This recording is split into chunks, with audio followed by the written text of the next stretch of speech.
This is a case file, but this one does not open with a manipulator's intentions.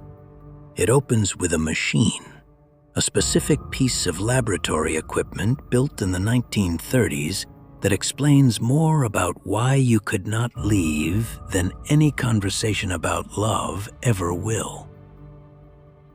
Every forensic examination begins with a body and a question.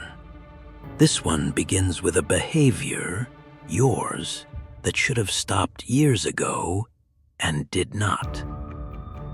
You stayed. You went back. More than once, you found yourself hoping for a version of them that had only ever shown up a handful of times, and treating those handful of times as proof the whole thing was real. You called it loyalty. You called it patience. You called it knowing them better than anyone else could. None of those words were lies, exactly. They were just the explanation a person reaches for when the real one has not been given to them yet. You were not weak. You were not naive. You were responding exactly the way a nervous system is built to respond to the schedule you were placed on. 6 findings, 1 final report, and a piece of equipment sitting in a basement laboratory in 1938 that will explain the entire shape of your relationship before we ever mention a single thing they said to you. B.F. Skinner did not study people. He studied pigeons, rats, and a box of his own design, what the field still calls simply the Skinner box. Inside it, he documented the single most powerful rule governing behavior ever recorded in a laboratory, and he did it with an animal that had no story to tell itself about love. That is what makes the findings so hard to argue with. It had nothing to do with punishment. It had nothing to do with the size of the reward. It had to do with the timing and the unpredictability of when the reward arrived at all. Begin. Before we examine what was done to you, we have to establish a basic fact about how any creature with a nervous system learns to repeat a behavior. Skinner called it operant conditioning. The principle is simple. A behavior followed by a reward becomes more likely to happen again. A behavior followed by nothing becomes less likely. A pigeon presses a lever, a pellet drops, the pigeon presses the lever again. This is not controversial. This is how learning works in every laboratory on Earth and in every kitchen and bedroom where 2 people are quietly training each other without either one calling it that. But Skinner's actual discovery, the one that built his career, the one still taught in every introductory psychology course, was not about whether a reward arrived. It was about the schedule on which it arrived. Reward a pigeon every single time it presses a lever, and you get a pigeon that presses reliably and stops almost immediately the moment the rewards stop coming. The behavior is entirely dependent on the reward. Remove the reward, and within minutes, the pigeon walks away. That is called continuous reinforcement. It is the easiest pattern to learn. It is also, critically, the easiest pattern to unlearn because the pigeon has perfect information. Reward arrives every time, so the absence of a reward is immediately, unmistakably informative. Now reward the same pigeon unpredictably, sometimes after 3 presses, sometimes after 12, sometimes after 1. With no pattern the pigeon can detect, and something else happens entirely. The pigeon does not press the lever less. It presses almost without stopping. It will keep pressing long after the reward has been removed completely, for far longer and far more frantically than the pigeon on the reliable schedule ever did. This is the first finding. The relationship on this table was never run on a reliable schedule. It was never meant to be. Unpredictability was not a flaw in the system. Unpredictability was the system, and a system that ran on certainty would never have produced the particular kind of attachment you are still trying to explain to yourself. There is a specific name for the schedule that produced the pigeon that would not stop pressing the lever: the variable ratio schedule.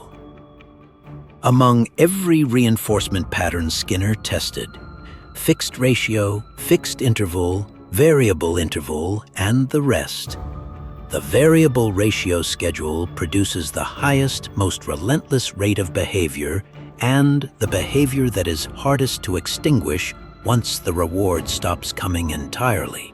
Behavioral psychology has tested dozens more schedules in the decades since. The finding has never been overturned. It has another name, one you will recognize immediately. It is the schedule that runs every slot machine in every casino on Earth. Not because casinos study Skinner directly, because the gambling industry discovered, independently and through decades of trial and error, the exact same principle, and built an entire global business on top of it. The machine doesn't need to pay out often. It needs to pay out unpredictably. The uncertainty itself becomes the product. You didn't fall in love with a person. Mechanically speaking, you fell into a schedule. Sometimes warm, sometimes cold. Sometimes attentive in a way that erased months of distance in a single evening. Never on a timeline you could predict. Never in clean response to anything you could reliably produce. You could not study them and learn the rule because there was no rule to learn. That was the entire mechanism. There is a second piece of evidence, gathered decades after Skinner, that explains why this particular trap closes so quietly. It comes from neuroscience rather than the behaviorist's lever. Researchers studying dopamine expected to find it released at the moment a reward arrived, the pellet hitting the tray, the win landing on the screen. What they found instead was stranger. Dopamine fires hardest during the anticipation of an uncertain reward, not the reward itself. The waiting is where the chemistry happens. And dopamine release peaks highest not when a reward is guaranteed and not when it is impossible, but precisely when the odds sit somewhere in the uncertain middle. The exact territory a variable ratio schedule lives in by design. This is why the phone buzzing with an unknown outcome can feel more consuming than the phone buzzing with a text you already know will be warm. The not knowing was never a side effect of the relationship. It was the mechanism doing exactly what uncertain rewards do to a dopamine system in a laboratory or in a bedroom, with no exceptions made for either species. There is a companion finding, documented in the study of actual slot machines, called the near-miss effect. A spin that lands one symbol away from the jackpot activates nearly the same reward circuitry as an actual win, even though mechanically it is identical to any other loss. You have a near miss in your file, too. The almost apology. The conversation that almost became the real one. The night they almost said the thing you needed to hear and stopped one sentence short. Your nervous system logged each one as evidence the jackpot was close, because that is precisely what a near miss is built to make a nervous system believe. That unpredictability did not weaken your attachment. It is, mechanically, the exact reason your attachment became close to impossible to walk away from. The same uncertainty that exhausted you is the uncertainty that kept your nervous system leaning forward, waiting for the next pull of the lever. Here is what happened with remarkable consistency every time you actually tried to leave. In operant conditioning, when a reinforced behavior suddenly stops being rewarded, the behavior does not quietly fade. It spikes first. Skinner called this the Extinction Burst, a final, intensified surge of the exact behavior that used to work, thrown at the machine one more time before the organism accepts the reward is truly gone. You have seen this. The version of them that appeared the moment you packed a bag. The phone call after weeks of silence. The apology with a level of detail and tenderness you hadn't heard in months, arriving with suspicious precision at the exact moment the lever was about to be abandoned for good. That was not remorse finding its way to the surface after a long delay. Mechanically, it was the extinction burst. The system's strongest, most convincing performance is always reserved for the single moment you try to stop pressing the lever, because that is the moment the system is most at risk of losing you. And it usually worked, which is precisely why, statistically, it was always going to happen again. Every time the burst succeeded in pulling you back in, it taught the system that the burst was a reliable tool, and taught you, in turn, that leaving was never really the end of anything. Skinner had a second discovery, usually taught alongside the first: shaping, or, more formally, the method of successive approximations. You do not train a complex behavior by waiting for the organism to perform it perfectly and rewarding that. You reward something close to it, then something closer, then closer still, narrowing the target one small reinforcement at a time until the final behavior looks nothing like where you started and the organism never noticed the distance it had traveled. This is how you ended up accepting things in year 3 that the person you were in year 1 would have ended the relationship over without a second thought. No single step was large enough to alarm you. A canceled plan, forgiven. A sharp comment, excused as a bad day.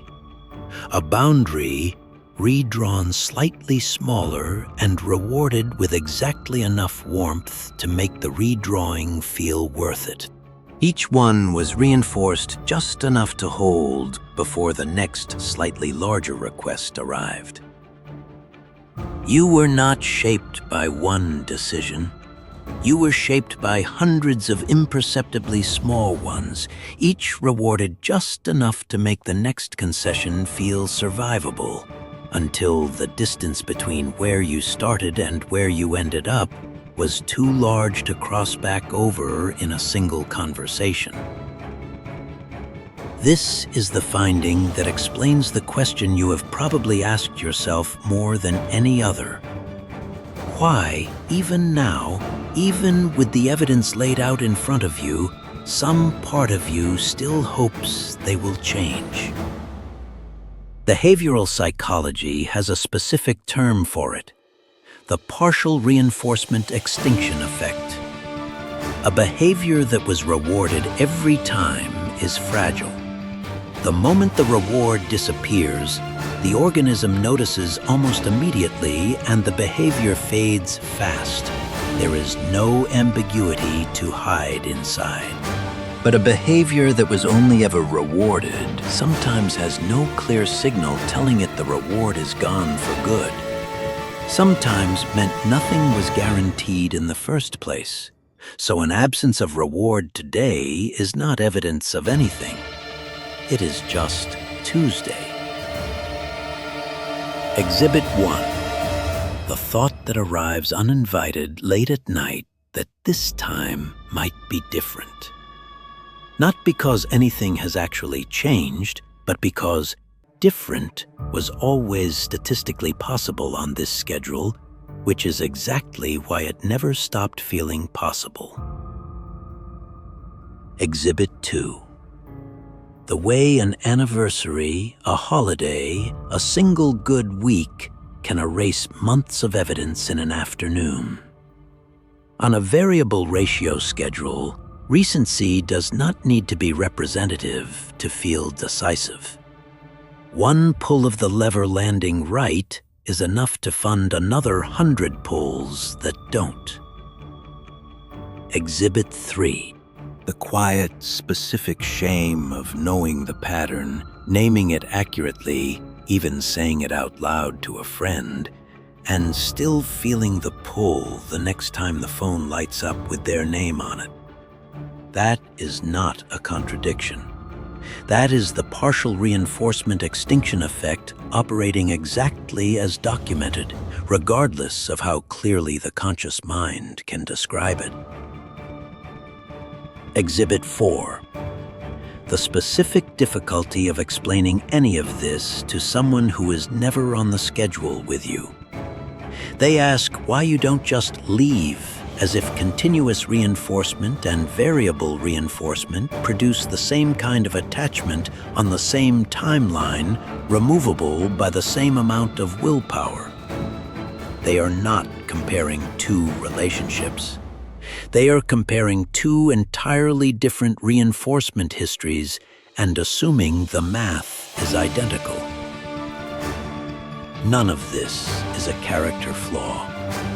It is not evidence that you loved badly or trusted too easily or refused to learn. It is a documented, measurable property of how every nervous system on this planet responds to an unpredictable reward, tested in laboratories for almost a century, replicated more times than nearly any other finding in behavioral science. The hope you cannot quite extinguish is not proof the relationship was real in the way you needed it to be. It is proof the schedule worked exactly the way the data said it would. This is the final finding. It would be satisfying to end this case file with a villain, someone who sat down deliberately with a notebook and a plan and designed a variable ratio schedule to keep you compliant. Sometimes that is exactly what happened. Manipulation can be calculated with real, cold precision by people who know exactly what unpredictability does to another person's nervous system. But often, the person running the schedule did not design it any more than a casino's first slot machine was designed by the gambler pulling its lever. They were repeating a pattern that had worked on them, taught by whoever ran their schedule first. Inconsistent, unpredictable, occasionally generous in exactly the amount required to keep the behavior alive. Skinner wrote a line in Beyond Freedom and Dignity that belongs directly above the exit of every relationship like the one in this file. Society attacks early when the individual is helpless. The schedule was not installed by accident, and for most people, it was not installed recently. It was installed early, before you had the language to recognize a variable ratio schedule, before you had anything to compare it to, before sometimes had revealed itself as a tactic instead of simply the way love arrived in the first place. Here is what the file changes once you have read it. Not the past, not what was done. What it removes is the explanation that required you to be the broken one. You were not too needy. You were not too much. You were not incapable of being satisfied by a healthy amount of love. You were placed on the single most resistant to extinction reinforcement schedule a nervous system can run, and your nervous system did exactly, precisely, mechanically what every nervous system in every laboratory for almost 100 years has done in response to it. Understanding the schedule does not end the craving on its own. Knowing how a slot machine works has never stopped every gambler from playing it. But it replaces a question that has no answer, "What's wrong with me?" with a question that has one. What schedule was I on, and who is still running it? Slot machine designers have a specific term for the feature that makes a machine hardest to walk away from: the absence of a natural stopping cue. No clear end to a round, no built-in pause that invites a decision, just the next spin already loading before the last one has finished registering. The relationship on this table was built, whether anyone designed it on purpose or not, the same way.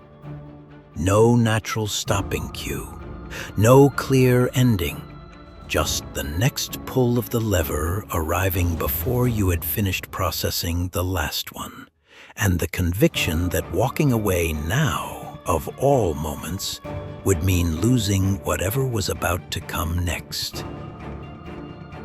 Putting a clock back on the wall does not require leaving the room immediately. It only requires being able to see clearly and for the first time how long you have actually been sitting at this particular machine and what it has actually paid out across that entire span. Not the one good night you keep returning to in memory, but the full, unedited record. That question can be answered.